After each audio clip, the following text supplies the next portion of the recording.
Hey everyone, in this video we're going to be going over Robinhood Stock, the fact that I'm loading up on some shares, the reason why, and it mainly has to do with acquisitions. I believe that Robinhood is prime for an acquisition by either a big bank or big tech. But before we get into that, smash the like button. It really helps the YouTube algorithm, and subscribe to the channel if you haven't subscribed yet. Now let's get into this. I believe Robinhood is the perfect acquisition for big banks or big tech. Now, big banks face disruption from these fintech startup companies like Robinhood, and big tech is just getting into fintech and wants to be a disruptor in the financial sector. So let's start with big banks. We have JP Morgan, it's almost a $500 billion market cap company. Bank of America, around $400 billion market cap. Citibank, $131 billion, and Goldman Sachs, $133 billion market cap. This is just a few of many banks with multi-hundred billion dollar market caps. Many legacy financial institutions are worth hundreds of billions in market cap, but they have these horrible interfaces and they're just not tech savvy. Now, I believe the reason they're not tech savvy is they just don't have the talent. Great software engineers just don't want to work for financial institutions that just are kind of boring, rather than working on a fintech startup or helping build out the fintech department at a mega tech company like Apple, Facebook, or Google. You're probably being paid better by these big tech companies, and with the fintech startups, these engineers are probably getting paid still pretty well, plus they're getting options in a company that's so small at that time compared to what they could be, so they have the possibility to make a lot of money building and growing with that company. Regardless, the bottom line is that big banks just don't have great user interfaces on their app, and they just don't have the right talent. Now, because of this, they face the risk of being disrupted by companies like Robinhood, Square, which changed its name recently to Block, PayPal, Shopify, SoFi, and a bunch of others. And not long ago, these stocks had really small market caps, but things are changing quick. At the peak, these fintech players started to have high market caps in the 100 billion plus range. For example, Square was worth well over $100 billion, and Robinhood was worth, I think, a little over 50 billion at its peak. With the market coming down though recently, you still have Square trading around 60 billion or so it's no small company by any means. But Robinhood, on the other hand, has dropped to around a $12 billion market cap. Now, that is still a lot of money, but compared to these banks at hundreds of billions of dollars of market cap, they are small. Now, Robinhood is trading at $15.61 at the time of this recording. In the last 5 trading days, it was down over 15%. In the last month, down over 20%. In the last 6 months, down over 55%. And from Robinhood's all-time high, the stock is down around 80%. Now, we can go over whether it should have ever been at the prices it was trading at before, yes or no, and there's definitely arguments to both sides of that. But fundamentals aside, because Robinhood currently loses money, so we can't value them based on earnings, you have to value them based on what you think they can make in the future, and based on just revenue they have or users they have and what you think they can do with that. So it does take a little more effort to try to get a valuation on this company, and it's based on a lot of assumptions you're going to have to make that may or may not come true. Now, we do know they have over 22 million users, and they are the go-to brand and app for first-time traders.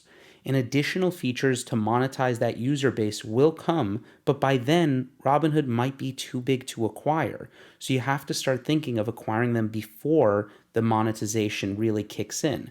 And I think these banks that are worth hundreds of billions of dollars in market cap and have a lot of cash flow are missing a massive opportunity in buying Robinhood while it remains at these levels. Now, personally, I think that banks actually need Robinhood, that acquiring Robinhood is going to act as an insurance against their own disruption. Now, it may take an $18 to $20 billion offer to make that deal when the stock is currently trading around 12, 13 billion, but that would be cheap to become the leading fintech player instantly, along with the synergies of pairing services from their legacy banking products along to Robinhood's user base.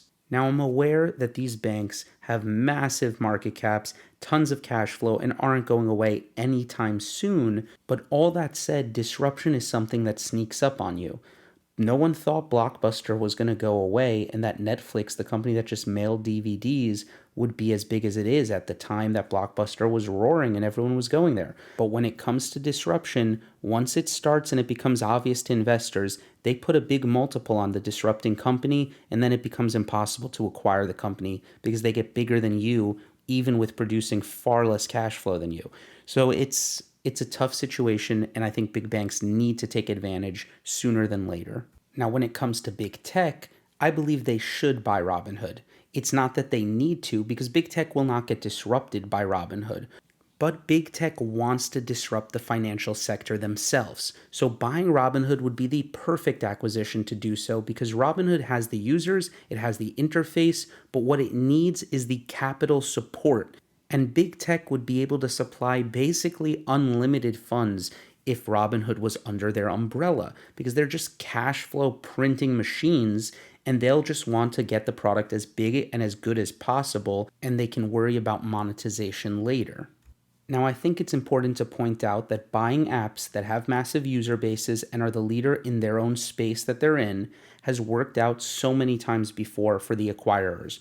Google bought YouTube, Facebook buys Instagram, Match Group buys Tinder. Each one of these acquisitions was massively successful, and YouTube was the go-to place for user-generated content. Instagram, the go-to place for uploading your photos to share with friends, and Tinder, the go-to place for finding a date. And at the time of these acquisitions, I believe these companies, I could be wrong here, so don't hold me to it, but I believe they weren't profitable, or if they were, not by much, companies at acquisition. Now they are extremely profitable for their umbrella companies that own them. Now, we know that Facebook has ambitions in the dating space. They've made it clear in the past, and they have launched Facebook Dating, and I'm sure that they look back and think they should have bought Tinder. They missed that opportunity. And Facebook has also made it very clear about their ambitions in fintech and crypto, and I believe they are missing a deal of a lifetime for the fintech space in not acquiring Robinhood if they don't make an offer. Now, I believe investing is becoming a lot more social than it used to be. And we even have companies called, social finance, SoFi, and we have companies like Public where you can share your portfolio. So a company like Facebook buying a company like Robinhood could add a huge social aspect to it. And I actually talk about that in a separate video that I highly recommend you watch. It's on my channel, and it's about Meta acquiring Robinhood. Now, that specifically just goes into the synergies and the reason I think it would be a perfect match for Meta to acquire Robinhood. But in this video, I'd like to give the broad understanding of why financial banks, big legacy banks, should do it, and why big tech should make this investment, especially now that the stock has even got cheaper.